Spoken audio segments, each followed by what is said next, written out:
Hi, I'm Bob Cushman. I'm with the Tech Blue Group at Williams AV. We're here today to talk about a common question that I get asked. My loop amp shows a fault. What should I do? So the first thing that we're going to do is we're going to go to the power switch on the back and we're going to restart the amplifier. Then we're going to watch to see if an error comes back. If an error comes back, then we're going to look for what the problem is. The front of the loop amplifier will usually tell you if it's a fault due to the loop itself or if it's due to clipping or overheating. If the fault comes back, then we're going to look to see if our audio is too high.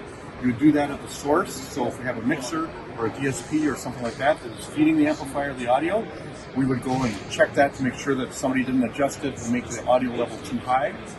If that's not the problem, the third thing that we would look for would be something like overheating. If it's overheating, clearing that error should solve that. The last thing that we would do if it comes up and it still shows a fault, we would have to check the load to make sure it's okay. So we would disconnect the loop load out of the amplifier. We would take an ohm meter and measure across the terminals, and the load should be somewhere between a half an ohm and 3 ohms. If it's in that range, then it's not the loop. If there were any other questions or any other problems, then you can contact the Tech Blue department and we can answer your questions.